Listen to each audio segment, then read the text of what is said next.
Hey everyone, Chris at Elevation Wheeler here. I wanted to give you guys a quick update video to my How to Start a Bike Shop with $1,000 video. Shop's been open for about 5 years, lots happened, a lot of exciting stuff. But yeah, I want to go over some details. But first, shop tour, because we moved in about a year ago and I'm pretty excited about it. If you're not into that, check the timeline, there'll be timestamps and you can skip past this part. All right, so our building is inside of SRM Power Meters, share space with a few other companies. Matheny Endurance, great mountain bike coach down below. Up top is KOM Sports Marketing. You can tell they're a marketing company because of the giant cardboard head. But let's take a look inside. All right, so just like the old space, we're in here with Andy Sparks of Performance United. He's been absolutely amazing to work with. He's helped me out so much. He's the one that found the space even. But Hammer Time Pro Shop is his company. They do a lot of the retail in here. They do a lot of sports nutrition to kind of supplement his coaching. But out here is all of his retail stuff. Wallow Tools. Since the last video, we've hired 2 mechanics. So the new space will allow us to have 2 workbenches set up. Old space barely could fit 1 in there. Super cool project. SRAM is donating 36 zip rims and wheel builds to our track community program. Super cool. They're letting us do the build for them. They supplied the rims. We supplied hub spokes labor. Super cool to see SRAM doing something like that for local community stuff. And shout out to Molly Moreau for absolutely being an amazing trail guide. Actually have some bike storage and some rim storage. Actually can't skip up Kevin's artwork. Kevin, one of my mechanics, you've seen him in some of the bike build videos. He made these. Super cool. So 4-watt bikes, lifting area, and then all the usual Performance United goodies. So always a great guy to share space with and learn from. All around good people. Sarah's World Championship felt. They made this one specifically for her when she won her 6th World Championship. Super cool. All right, so I'll show you downstairs. That's where we've got Rob. He has partnered with me on the machine shop, so you'll see more of him. You've seen him in some of the track videos, but he's also doing his coaching out of the downstairs and also doing a bunch of fit work. So if you need a fit in Colorado Springs, check him out. So not gonna lie, pretty excited about these giants over here in the corner. This is the second time they've had us go through, kind of dial in some bikes before they send them off to magazines. Bikes are blurred because they're not released yet.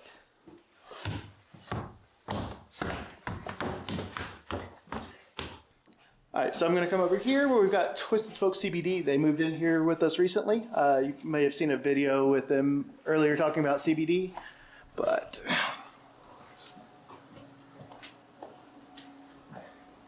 so sorry, it's dark in here. This building's kind of crazy, and I can't find half the light switches because they never use them on this side. It's Sunday, so that's why no one's here. But yeah, they do some retail up here. They sell their CBD, and then they also do some production packaging stuff downstairs.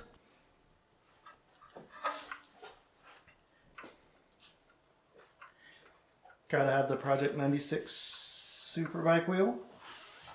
Hey everyone, I wanted to do a follow-up video to our How to Start a Bike Shop with $1,000 video. It's been about 5 years since the shop's been open, about 3 years since I initially posted that video. Overall, the shop's been doing well. We had our best year yet last year. We did have a lot of interesting stuff happen. Some of it's really exciting. Some of it we all know. The lockdown started about a month after I posted that video. So things shifted quite a bit in the following months. We've managed to hang on and we're still here kicking. So wanted to go over some of the more exciting stuff that's happened to us in this time, and then also go over some of the stuff that's worked well for us, and then some of the stuff that I think we could do better. Hopefully you guys find some of this helpful and get some good ideas of your own. If you've got any of your own comments, ideas, suggestions, definitely leave them down in the comments below because I'm always looking to learn. One thing that was really exciting to us is we got to do a Bike Rimmer podcast. We talked with Tyler, went over some of the nuances of more compliant rims versus stiffer rims, So that was really exciting to be part of their podcast series. We always love what they're doing. Good group of people. They put out a lot of good stuff. So it was definitely an honor to be a part of that show. One other thing that was really exciting and surprising to us was we got our tool featured on GMBN's Tech Series. Got an Instagram notification saying GMBN tagged us. I had no idea they even had one of our tools. And then I get this notification on Instagram tagged by them. I was honestly thinking it was somebody that was trying to fake their account and just be a spammer, but it turned out to be legit. So they had some positive things to say about the tool. So that was really exciting for us to see. And again, I didn't even know they had it. So it was a really exciting surprise for us.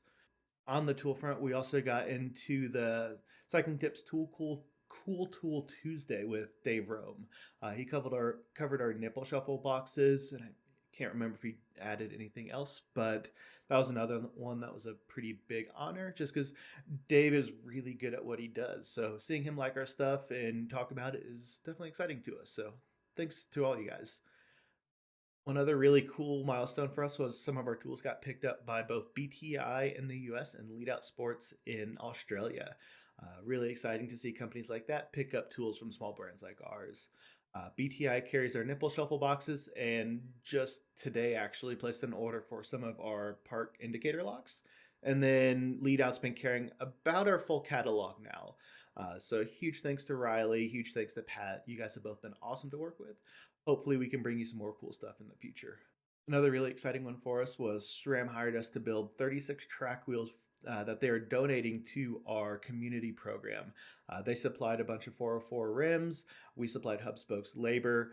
They're going to give them to our community program to kind of help make our loaner bikes a lot nicer, a lot more pleasant. They also threw in some other parts as well. Really exciting to see a company like that give true grassroots support. They've done an absolute ton for our sport, our community. Overall, Molly, Chris, you guys have been awesome. SRAM, you guys should give these two a raise. But really excited to be a part of that. Honored that they asked us to do it, and we're just excited to be working with SRAM in general. That we've built a ton of wheels for their employees just because they're here in town. They like our work. We like working with them because they've always been great. So excited about that relationship. Another fun one on the wheel building front is we got to do more production building for Canfield. It was really exciting to see those guys reach out to us. We built them a couple hundred wheels over a few months. That was a lot of fun. That was definitely our biggest order. Really liked working with those guys, and it was really cool seeing them put out really nice OE wheels. A lot of companies will cheapen out on the parts. Canfield did spank rims to Hadley hubs. That's probably one of the cooler OE sets of wheels I've seen. So props to you guys. Obviously, we were super excited to build them for you. Always happy to do more of it in the future. And then another one we got to do that was really exciting is we got to build and tune up a bunch of bikes for Giant. They hired us to go through a lot of their bikes they were sending off to magazine editors, test riders, kind of getting them ready for reviews. So that was really fun. We got to kind of build them semi-secret-ish just because they weren't released products yet. But really honored that Giant trusted us with that. They actually just brought us another round of them for this year. The last one was last year. So excited to see this relationship keep going. Honestly, probably helps that their marketing guy lives in the Springs, but Andrew's been awesome to deal with and seems to like the work we do. So we're more than happy to keep doing it for you guys and absolutely honored that you even asked. So if you skip through this part in the beginning of the video, we moved into a much bigger space. We moved into the same building as SRM. We ran our space from them. They've got a really big building where a lot of it had empty spaces for other businesses. Andy Sparks from Performance United, he's the one that found it, kind of worked out the deal with them, kind of made it all happen. So really excited to be in that space with SRM. And then there's also a lot of other bike companies in that same building. It's kind of unusual, but really cool. So we've got Twisted Spoke CBDs, just moved in recently. Matheny Endurance is a great mountain bike coach. KOM Sports Marketing. They do a lot of good, bigger cycling events, which is really exciting. And then Trail Advocates is also in the same building. So really good environment, a lot of like-minded people. Get to make a lot of fun stuff happen. So it's been a pretty exciting move for us. And then the last bigger one, which you've probably picked up on if you follow any of our other social media, is we decided to start a machine shop in the middle of all of this. So it started with 3D printing our own tools, transitioned to having our 3D models machined locally by another machinist here in town. And then we saw that picking up a lot of traction. And I like to be in control of as much of what I do as possible. So decided to pick up CNC machining. Only downside is I have no idea how to machine and only had access to YouTube. But so far we're getting it figured out. Have some tools that look pretty good coming off the mill. So excited to see where that leads, but we'll get into that a little bit more in a bit. All right, so I wanted to get into some more practical tips now. This is probably what most of you are interested in. But what's really helped us make it through these chaotic times is probably the biggest is focusing really heavily on providing great quality service. We've kind of become the shop that other shops will send work to if they can't figure it out or they're just not into it because it's just more complicated, not as easy to make work. Um, we always enjoy being able to find those creative solutions to problems that others kind of give up on or just don't have the time for. And then also the competitive side of me, I really like being able to fix stuff that other shops say they can't. It's definitely a lot of fun to be able to make that happen, come through for customers. You'd be surprised at how often you come through for some little obscure thing for a customer and then they remember you forever and then you become their go-to shop because you fixed this one silly little thing 2 years ago. So we really enjoy being able to do that. Not only does that help separate us from other shops in town, but it also means we rely mostly on labor dollars for profit and paying our bills rather than retail sales. Retail in the bike industry is always going to be possible, but it's getting increasingly difficult. And to do it well, you generally have to have a lot of money to bring in a lot of inventory. Going into 2023, I think this is going to be especially true. It's going to be tough for a lot of shops that are very focused on retail. Bike industry the past few years, basically a dumpster fire. Um, First, they couldn't get product and everyone was selling out of everything, and now they've overcorrected and everybody's sitting on way too much inventory and they're doing whatever they can to make it go away. So if you focus really heavy on retail, expect to be competing with a lot of people blowing stuff out at basically cost. It's going to be a tough year for shops that are retail focused. Some will still do well, but it'll be tough for a lot of others. So that's one thing I like about being very service focused is we don't get a lot of the extreme highs and lows. We didn't get the same boost in sales through the pandemic like a lot of others did, but we've had nice, steady, consistent growth. And generally, long term, that's going to be the best call either way. Not as exciting, but it's more stable and it's sustainable. One thing that's absolutely made our business work, and I can't say enough thank yous for it, is the cycling community as a whole. Focusing on community engagement, give back to them at wherever you can. That's really been what's kept our business going, kept people excited about us, and why I don't really have to spend any money on marketing, honestly. Word of mouth brings us a ton of business as is. Nice thing about word of mouth advertising is you don't really have to convince the customer to trust you. Generally, if a customer is referred to you from a friend, then they already have that inherent degree of trust. So it makes that process a lot easier, a lot more seamless, and it just makes it a lot more pleasant. Nobody's kind of on edge, just wondering if somebody's going to try to do something that they don't trust. But engaging with the community has been absolutely critical for what we do. Um, Things that you can do to give back to the community. One really fun one for us was the Pikes Peak Apex is a big 4-day mountain bike race here in town. I would make it a point to try to get a picture of every single rider, regardless of if they're first or last. And then I would just post those pictures for free online on our website and let people download them. I truly didn't charge anything for it. I did put our watermark and the Apex logo on the pictures for all the ones on our website. But if somebody would email me and ask for their photo without the watermark, I would just send it to them. I think that's an easy way to give back to the community, gives them something exciting to talk about. And in the day of social media, everyone loves to share pictures of their event, and most riders don't have somebody on course taking pictures for them. So it gets a lot of people pictures of themselves riding when they normally wouldn't have the option. So that was a fun way we gave back. We've done a handful of maintenance classes, wheel building classes, and I want to try to do some more cycling events this year. There's a few races I have in mind I want to pull off. Thankfully, Saram from Molly's offered to help out with a lot of it because the biggest difficulty has just been managing time to make that work. But she's super capable, really, really talented, and I'm sure that she'll help make everything work out well and be good for the community, be good for our businesses, kind of an everybody win scenario, which is really what the bike industry should be about. One thing that's made everything I've been doing recently possible is in the past, since the last video, I've been able to hire two really, really great mechanics.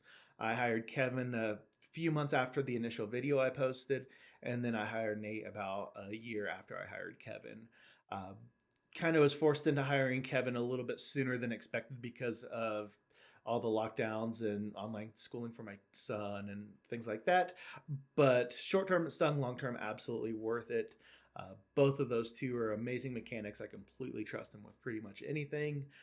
They take really good care of their customers, great attitude, great quality work. It's nice to have people that I can just completely rely on that front. So being able to hire the best people I possibly could has been a huge help. And I'm a big believer in general and hire people smarter than yourself, hire the best people you can afford. I don't like the idea of just trying to pick up somebody because they're willing to work for nothing. I think good people are absolutely worth it. So I just do whatever I can to take care of them best I can. Hopefully, as things grow, I can do a little bit more for them as well because they're absolutely worth it. And that's something you should make sure to do with your people. If you've got somebody that's really great, take good care of them because they know they're great. And if you don't take good care of them, they'll move somewhere else. But Nate, Kevin, if you guys are watching this, thank you guys for everything. This wouldn't work without you guys. One thing I think would help a lot of businesses out, and I think it's been absolutely critical to our success, is do something unique. Don't just be another bike shop that sells bikes that look just like pretty much everyone else's bikes. Let's be real, most bikes these days, they're all pretty close to the same, especially on like the mid to lower levels. So being able to do something that lets you stand out is going to set you apart from all the others in town. Us being wheel specialists, that's brought us a ton of work that normally wouldn't have come our way. Because somebody can be really happy at the shop they normally go to, but hey, I need a wheel build done. I'm going to go to the wheel shop. If you're into suspension, do it with suspension. Be the shop that somebody will come to you just for that type of work. One comparison I always liked is somebody will travel across the country to see a specialist in medicine, but they probably won't travel across the town to see a different general practitioner.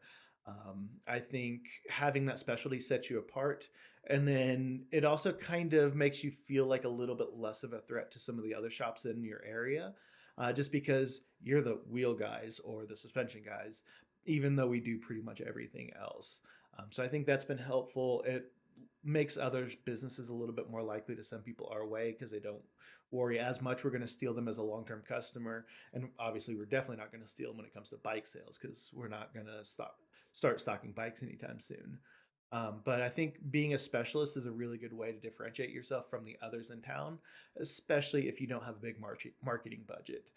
It's a really, really good way to kind of make yourself look special, be different, without having to throw a lot of money at something to convince the customers of that. So if you can pick a specialty, and then truly try to be great at it. Nobody, if you try to call yourself a specialist but you don't know what you're doing, people will call you on it real quick. One other thing I think is really helpful for that a lot of shops should try to do more is help other people in the industry. Yeah, the other shops in town are also competition to us technically, but I'm a big believer in the whole a rising tide raises all ships theory. I think the market in cycling is big enough that all of us can do well in it. And I think helping each other out is the best way to get there. We'll do a lot of wheel building classes for other shops. We help them out with tools. We help them out if they get confused on something they can't figure out because we do a lot of weird mechanical stuff or like really creative solutions, which is where 3D printing came in. But I think we're all kind of in this together. We all got into the bike industry because we love it. If your primary goal was make as much money as possible, try to be a cutthroat business person, you're in the wrong industry. The bike industry is supposed to be about fun. It's supposed to be about community. We should all be wanting to see each other succeed. And I think it's absolutely possible. I don't think running a business has to be a zero sum game. I think it helps every single one of us to help each other out, because we're all are going to have things we're good at. We're all going to have things that we're not so good at. So helping each other out with our strengths and then letting them do the same for us, I think goes a really long way. And I think it's good for the community as a whole. The riders in town are going to notice. They're going to get better service. They're going to hopefully have better events. I think it's just kind of good for everybody if we all kind of work together to make something great in our communities. That community could be local, it could be an online community, whatever fits your style and works well for you. But try to help each other out. It's small world, world's tough enough as is. We should definitely have each other's back. We're all in the same industry. We all got into it. We all got into it for the same reasons, and that's because we enjoy the cycling community. This one's not so easy if you're still kind of new into your business or if you got limited resources still, but being able to move into a bigger space was really, really helpful for us, especially having so many like-minded people in our building. Having that, even like local, as far as we all share the same address, local community has been really helpful. We can bounce ideas off each other. Our customers will become their customers become our customers, and it works out well to kind of have an everybody wins situation there. And I get that not everybody's going to get lucky to find a building that has a bunch of companies in the same industry that still don't compete with each other. That's kind of unusual, but we got lucky there. But just trying to surround yourself with as many like-minded people as possible, and then try to get into a space that kind of facilitates that community mindset is really helpful. And then from a efficiency standpoint, just being in a more efficient space has been a massive help as well. We've got a lot more room for bike storage, parts storage, better parking. We're able to add a second workbench. It's been really, really helpful to be able to move into a different space. I know that one's a little bit tougher for some, but if you're able to do it and you get to that position, it can absolutely be worth every penny. And then on more of a personal level, one thing that's been really, really helpful for me is finally getting my ADHD treated. I'm the more I take on, the more I try to pull off with the business, the more I realize any little thing that keeps you from being able to do your job well or acts as a distraction or just kind of gets in your way of like working as efficiently as possible will have a massive spotlight shining on it. It's something I've always struggled with. I didn't get proper treatment for it until a year and a half, 2 years ago. I wish I would have done it when I was like 14, but small town doctors, and they thought I was just strong willed.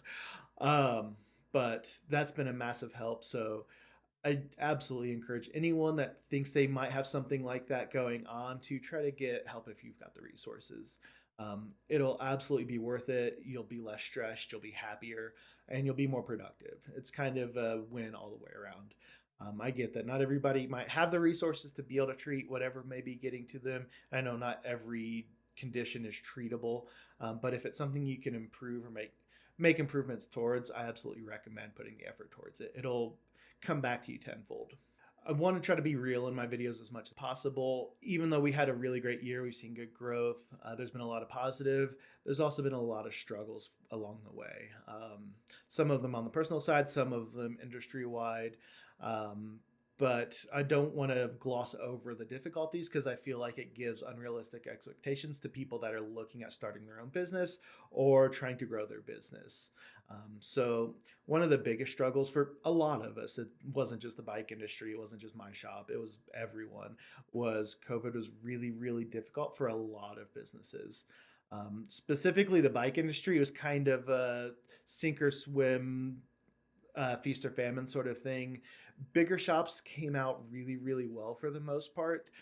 If you had a budget inventory, you had buying power, you had priority with your vendors, you did really, really well because basically if it existed in your shop, it sold just because it existed. So shops are able to clear out old inventory, move product, not have to discount anything.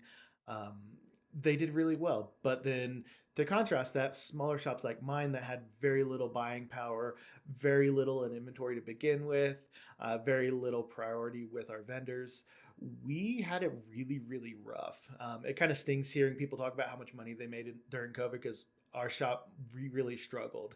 We couldn't get even our bread and butter items like hub spokes labor. No, I lost a ton of sales to having to quote a customer, oh, I'm sorry, it'll be 6 months for this build just because I can't get spokes, I can't get the hubs. And honestly, I don't blame the customer for not wanting to wait that long. I wouldn't want to either. But for smaller shops like ours, some of us really had a hard time through the pandemic just because we couldn't get parts. Thankfully, being very service focused, we were able to keep enough dollars coming in that we were able to make it through it. I think that's another area where service is super helpful. We didn't need a lot of parts to be able to fix most bikes. I mean, most bikes you don't need really many parts at all, cables, some brake pads, stuff like that. But being service focused really helped us make it through that. If we were retail focused, we would have had to shut our doors for sure. So that was a big difficulty from the business side, and then also on the personal side, I had to miss a ton of work and kind of change our shop from normal hours back down to the appointment only model, just because I was having to spend a lot of time with my son doing online school, online therapy, which led to me hiring Kevin sooner than I was ready financially. Um, but him being able to come on board and kind of get us back to normal hours, take care of fixing bikes and taking care of our customers while I was doing family stuff was really, really helpful. But it was also a big distraction. It was a big unexpected expense that I wasn't really ready for. But we made it through it, and long term, absolutely worth every penny to bring him on. And I'm glad I was able to do it. And then another difficulty for us, especially the past year, 2021 through 2022, there's a lot of distractions and difficulties in my personal life. I did go through a divorce during that, which was obviously difficult for a lot of reasons, but there was also the massive financial hit on top of it just keeping me so distracted that I wasn't able to work very efficiently. Another area where having Nate and Kevin around was a huge help. They were able to keep kind of the day to day stuff on track while I was off talking to lawyers and dealing with all of that. So that was a big difficulty for us. Finally through it, but it was a huge financial hit and it was a lot of stress. It was a lot of distraction, um, which is why I'm kind of surprised that we did manage to have our best year yet last year at the shop. So a lot of positive that can come from it, even though a lot of that was quite difficult. I do want to thank the cycling community as a whole. Andy organized a bunch of them to kind of get together, and even they donated some money to help me recover some of the divorce expenses because, again, I wasn't ready for those expenses. I wasn't expecting them. But the cycling community as a whole stepped up huge. I didn't even know they were doing it. I'll throw everyone's name on a list to the side. Um, one of the sides. Um, and just want to say thank you guys. I can't believe he pulled so many people together without me knowing about it and then without me even asking for it. All of you guys are amazing. And people like that in our community are why I keep doing this and why I never want to leave the bike industry. I want to eventually explore other industries like machining, other types of manufacturing, stuff like that, but I always want to have the bike shop just because the community behind it is so amazing. You guys have taught me so much, supported me through so much, and I want to do whatever I can to give back to you guys. So thank you. Um, Another massive distraction I've had for the past, really since like early to mid last year, 2022, was starting the machine shop. I went into it not having machined anything before except for running a brake lathe in an automotive shop. So trying to teach myself CNC machining through tutorials on YouTube. It's amazing how many free resources are out there and how much you can learn from YouTube, but it takes a huge amount of time, huge amount of energy. So that's pulled me away from a lot of my usual stuff that I would do for the shop. It's part of why I haven't been posting as much on YouTube, as much on social media, is just because I've been trying to keep up with learning how to machine stuff properly while also doing all the other day to day stuff. So again, another one of those short term stings a little bit. Long term, I think it's absolutely going to be worth it. I think it brings a huge amount of potential, a lot of opportunity that wouldn't have existed otherwise. So I'm absolutely glad that I've been doing it. Still have a lot to learn. I'm still only been machining parts for 6 months or so at this point. Unfortunately, don't have anyone in my family that really has a background in machining, so it's pretty much all what I can learn from YouTube and what I can convince a couple friends to help me out with. But I think long term, it's going to be a huge benefit. It's been really exciting. It's super exciting taking a piece of aluminum and turning it from bare aluminum stock to like finished parts. A couple of the ones that we do. Um, these are our Turing stand indicator locks. I don't have the pins and magnets in them yet. I just finished laser etching them. But that's been a really exciting one for us. But it definitely has been a big time commitment, and I underestimated how much time it would truly take to figure that out and kind of get started in making parts efficiently. All right, one of the other things I struggle with daily that I'm trying to get better at, which if you have any tips, leave them in the comments below because I'm genuinely trying to figure out how to do this more efficiently, is learning how to balance taking on so many different roles within the shop or within the business. I think pretty much any small business owner will appreciate the struggle. But in our shop, basically, I do everything ironically but mechanical work these days. I'll occasionally do some work when we get really busy or weird projects, things like that. But most of my day to day is um, kind of taking care of like the back end stuff. So like for our business, I'm our sales team. I'm our web developer.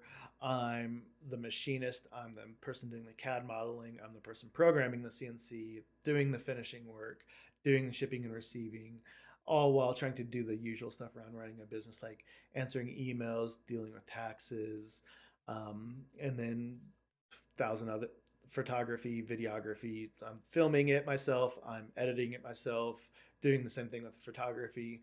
It's a lot to take on, but I'm super grateful that I'm able to do it.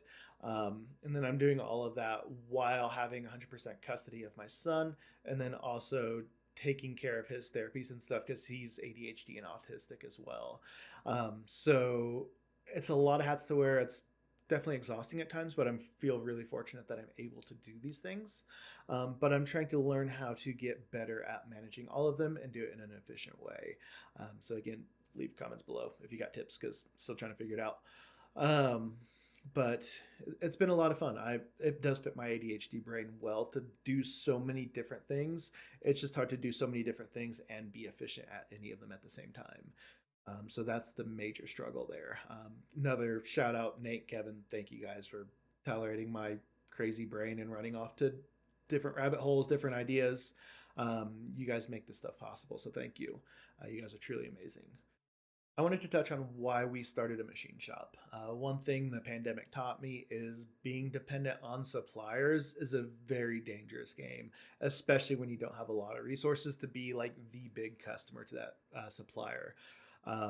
Your needs become the lowest priority in those situations. So, being able to manufacture our own stuff in house was a way to take a little bit more control of our future, give me a little bit more flexibility. And then on top of that, prototyping is really, really expensive if you're hiring a machine shop to do it. I think our first DT tools, I was quoted like $700 for the prototype just because of how much machine time there is in setting it up, programming it, all of that, even though I already had the 3D model.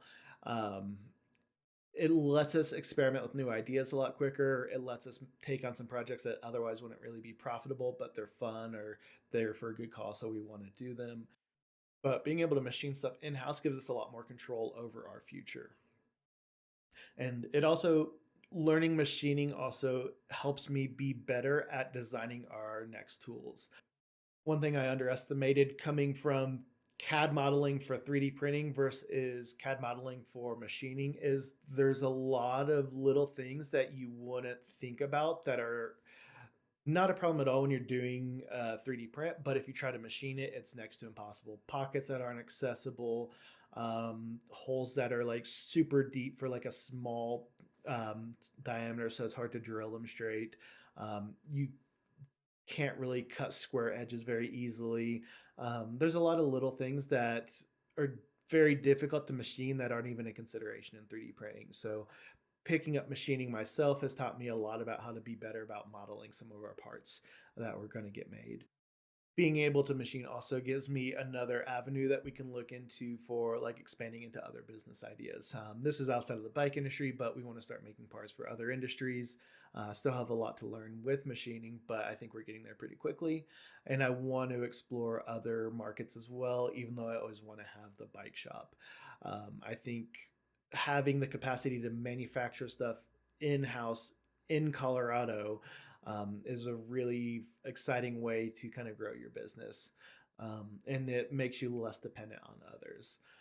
So for that, that's a big part of why I wanted to do it. That, and I honestly just found the industry really fascinating. So it's been a lot of fun trying to learn it too. So some of the things I'm hoping to do better moving forward. One of the big ones for me is getting better about managing cash flow. On top of all the personal stuff, it's really difficult balancing growing the business versus building enough buffer that you can kind of withstand anything unexpected. It's a tough balance, especially when you're already starting with pretty low resources. So, learning how to do that more effectively is going to be really helpful. I've got a handful of people that have been helping me out with a lot of that. Steve Bell has been super helpful, great finance guy, and I've learned a lot just talking to these guys. So trying to get better about that moving forward. Um, I think that'll be really important as we grow, where um, mistakes can become a lot more costly really quickly.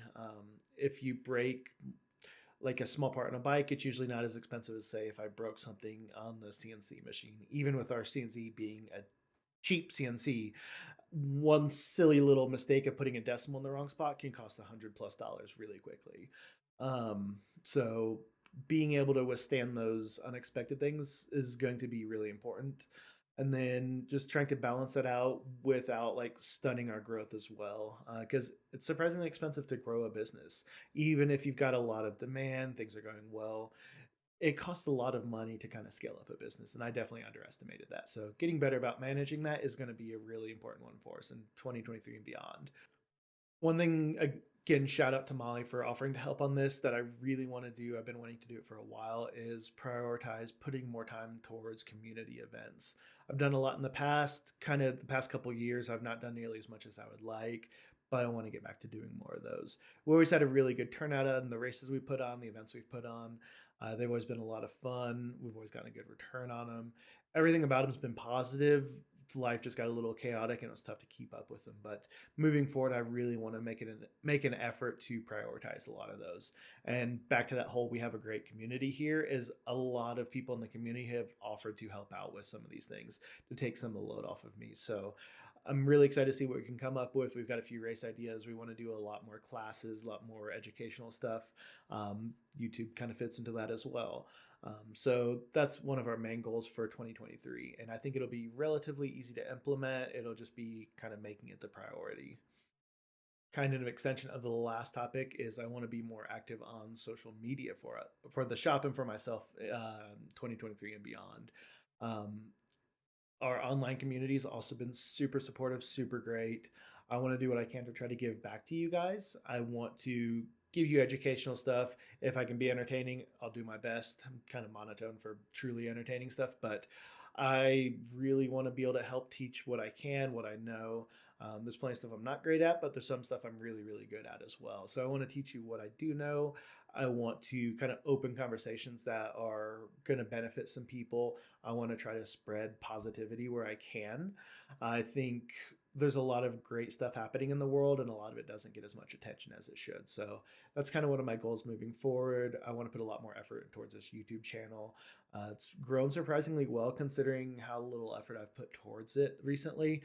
So I want to give it a proper focus and really see what I can do with it. Um, there's a lot of good that can come from it, both from a business perspective and from a personal perspective. Forcing myself to get in front of the camera has been really helpful with things like social anxiety. It's helped me with talking to customers better. I was that guy when I was 20, 21 that was like such bad social anxiety. I'd literally hide in the back of the shop when a customer would walk in because I just wanted to fix bikes and not talk to anybody. My social anxiety was horrible. So the first few times I got in the front of the camera, it was rough. The more I do it, the more natural it comes. Now I don't even mind one bit being in front of the camera, and I only stumble over my words just because I do that in day to day life. It's not the camera that's bothering me anymore. So I want to lean into this a little bit more. I think it's really good for a lot for myself from a personal standpoint. I think it's good for the shop as we've gotten a good return on it. We've sold a bunch of wheels through it. But also, I want to be able to give back to the communities that have given back so much to me. I wouldn't know how to machine it if it wasn't for people making videos on YouTube. So I want to try to give back in the industries that I know. And as I learn more stuff with the machining side, I want to post more stuff there too. Right now, it'll probably just be more videos showing the process, but not going into like a lot of technical detail just because I'm still not 100% confident in what I'm putting out as far as like the technical side. But I think it's still interesting seeing the process on seeing parts made. So I want to try to document that as much as I can. So I'm going to try to lean into social media a lot harder for 2023 for a lot of reasons. I mentioned it a bit earlier, but one of the things I really want to make an effort to improve for our shop and myself specifically in 2023 is better time management. Ultimately, the goal is to get to the point where I can hire another person that will help me with some of the more day to day stuff so I can focus on the bigger stuff like our YouTube, social, new tool ideas, stuff like that. But learning tricks that will help me better manage my time, be it taking better notes or I don't know what it'll need, but making an effort to get better at that. So if you've got tips, please leave them below because still trying to figure it out. So what does 2023 look like for Elevation Wheel? Few things that I really want to try to do more of going into the next years. I always enjoy doing these big wholesale wheel build orders. We make less money per wheel, but it's from a business perspective nice because you get really efficient at it. From a personal level, it's really exciting to just see so many wheels kind of like fill the walls of your shop. And so far, all of our wholesale customers have been the best people on the planet to work with. They've always been super nice, super fun, always interesting projects. Overall, it's just been a really great experience for us. So I want to try to do more bulk and wholesale builds for people moving forward. We've done a few. We've done the SRAM deal, Canfield. We've built probably 50 or 60 e-bike wheels for Pike Ride now. Um, I want to just try to keep doing more of that. I enjoy it. We meet some great people along the way.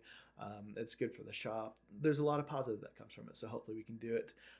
And these also helped us build our stress relief, helped us justify the expense to build our stress relief table because it's fun playing with pneumatics.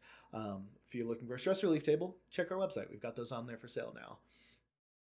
Custom bike builds are another thing that I really want to try to do more of moving forward. I kind of ignored them for the past couple of years because of part availability, but the industry's getting parts again, so these are becoming a little bit more viable for us again. I always love custom builds where we can kind of go over the top and put out something really, really cool for our customer. I still don't think we'll ever really stock bikes, maybe a couple frames on the wall at some point, but we do work with a few frame brands that can get us some nice frames that we can build a custom build around. Like we just sold a Y Wayward that's going to have a dynamo, roll off, belt drive, super cool bike. We rebuilt cross bike for a customer with a bunch of custom Pinkano parts. We posted, I'll tag the video in that. But doing cool builds like this, like we built a Y fat bike for one of our customers, Patty, who's now gone crazy with like big endurance racing. She's done like Colorado Trail and a bunch of other stuff, and we meet some of the best people when we do custom builds. So not only is the build itself fun, but so far every customer that's come to us for like a custom bike build has just been an amazing human that have been really exciting to work with. So hopefully we get to do more of that moving forward. Now that parts availability is a lot better, I think it's a lot more feasible. So hopefully we get more of that coming up. We've also done a few fun track tandem builds, which are always exciting because that's a very unique one, but we love them for sure. Tools. If you can't tell, I'm a little bit obsessed with making tools right now. I've got a lot more ideas that we want to work through. It's just kind of coming up with the time to produce them. Um, as we get more time, we're definitely going to put out more of our ideas. There's there's just a lot that's already in my head, in my mechanic's head on, hey, this should exist. Why doesn't it? So it's just coming up with the time to make that work. So as we get through some of these projects, we're going to try to lean into that a little bit. We're going to keep leaning into that more. We'll also be out at Sea Otter, speaking of tools. So 2023 Sea Otter, look for us at the Twisted Spoke CBD booth. We'll have some of our tools on display. I'll be out there. So if you guys want to say hi, definitely stop by. But hopefully we can do a lot more tools, more custom stuff, more fun things like that moving forward. And I think it's absolutely possible. It's just making the time to make it happen. Thankfully, we have all the other resources but time to make things work now. Again, mentioned it a few times, but I think it's an important one and it's a fun one. We want to do more community events going forward. We want to do more maintenance classes. We want to do more wheel building classes. If you want to learn wheel building and you're not local, you can either, if you're interested in coming out here, awesome. But I'm always happy to do these things over Zoom. I've done them for shops all over the world, really. So reach out to us. We're always happy to do more stuff like that. And then on the local community front, our Colorado Springs is desperate for bike events. I put on a cross race, did basically nothing to promote it, and we still got over 100 riders. Like I almost ran out of number plates, and there were so many people in the C field that I literally lost track of who was in the lead. But thankfully, everyone had a good time, and it was a very low cost race, so nobody seemed too bothered by it. But I want to try to do more events going forward, and there's enough people that's kind of offered to step up and help with some of these things. Curtis, the guy that I did the pink cranks for, Molly from SRAM, her boss Chris, they all want to help build these really cool community events. And I think it's absolutely possible. Cross races, mountain bike races, there's a ton of potential. Gravel races, our town's just desperate for it. And then completely outside of my control, but hopefully the Olympic Training Center opens the velodrome back up. Um, that's been a long struggle, a lot of broken promises from the Olympic Training Center. But if that ever opens back up and they let us do what the community wants and can pull off well, I think that'll be an exciting thing to bring back to our town. So hopefully that opens up soon. But either way, I want to try to do as many community events as I can. And thankfully, I've got a lot of people that have offered to help out along the way because I can't pull off all these by myself. But we've got, again, an amazing community here. But the last one I want to bring up, really bring it up again, is I want to put proper effort into our YouTube channel. It's my way of giving back to our community by being able to teach what I know, my way of giving to the YouTube community as a whole. That's helped me learn so many things that I wouldn't have known how to do otherwise. I've learned so much about business, machining, bike mechanics, like videography, photography. There's so many skills I had no idea how to do and wouldn't know how to do or have the resources to learn if it wasn't for YouTube. YouTube University, it's the best name I've heard for it because it's so fitting. YouTube is so powerful that in a lot of industries, it can make college absolutely obsolete. A lot of people go to school to learn how to be a machinist. I've learned it through a few YouTube channels, NYC CNC and Titans of CNC. So much good info out there. Um, it's a very powerful resource, and I want to do my best to give back to it. It's also, again, it's been a lot of fun learning videography. It's been really good for me on a personal level, just getting better at speaking and getting comfortable in front of a camera. But it's a good way to give back. It's good for branding on the business. A good, it's just all around a positive platform if you use it the right way. So hopefully I can do my best to give back to it. I want to put proper effort into YouTube again and try to make it something really good, try to get better at what I do because I still have a lot to learn. I've got a lot of areas where I can improve when it comes to making videos, and I want to get better at it. And I think the better I get, the more exciting it'll get, and then I'll keep doing it more. And I think it'll just kind of build from there. So hopefully moving forward, I can get really consistent with putting out content. Hopefully it's helpful content that you enjoy. So if there's anything you've been looking for, let me know in the comments below. If you've got a topic you've been trying to figure out, you don't know how to fix a certain thing on a bike, you want to discuss something, let me know and I'll do my best to talk about it, especially if it's something I feel like I'm comfortable with. Um, but that's kind of our update on the shop. It's definitely been a wild 5 years, overwhelmingly positive. Obviously, there's been a lot of struggles in the middle of it, but I wouldn't change it for anything. Even if the shop were to have to close down in a couple weeks, it's absolutely been worth it. So if you're on the fence about, do I start my own business? Do I not start my own business? Even if you don't have a lot of money like I did, you will learn so much in the process that even if the shop doesn't work, it will 100% be worth it. One of the things that's probably going to always stick with me, when I first started the shop, I was on the fence. Do I lean into working for the Olympic Training Center because that was where I was working at the time, or do I make my bike shop full time because I was doing the bike shop part time? And Andy told me it's always best to invest in yourself. And that's probably the best advice I've gotten in a long time. Maybe the best advice I've gotten. It's simple, but a lot of people forget how important it is to invest in yourself, invest in your own education, even if it's informal education like YouTube. Um, it will always pay off for you in the long run. And then, especially if you're somebody that's comfortable with a bit of risk, if you're on the fence about starting a business, but you're terrified of risk and you really struggle with it, it may be a little bit tougher for you. If you're like me and you probably are a little bit too okay with risk, then you'll probably enjoy it, because even if it doesn't work out, it'll still be worth it in the long run. At least it should be. And at least that would be the case for me. Even if it went away tomorrow, I'd be super sad, super upset, but it will still have been worth it. But the goal is to stick around for a long time. If we've made it through what we have so far, I'm pretty sure we can keep it going. But sometimes life happens. But the goal is to stick around for a long time. We've got a lot of support, so I'm feeling pretty optimistic towards the future. Our Can't say enough. Our community here is pretty amazing. So I want to keep that going. I always want to have the shop, even if I lean into other industries and manufacturing, machining, stuff like that. I always want the shop to be a thing. So I love the industry. I don't think I could ever leave it. So yeah, if you're on the fence, give it a shot. Start small, fix bikes on the part time, and if you really enjoy it, take it full time once it gets stable. If you're not interested in starting your own shop, that's fine too. You should do what works well for you. We all have the things we're into. Not running a business isn't for everyone, but I think it can be a really great thing for a lot of people, especially if you're okay with hard work, you're okay with a little bit of risk, and you like learning about new things pretty much constantly. I've basically been obsessing every topic I could think of on YouTube for years, and I still feel like I barely know enough to be dangerous.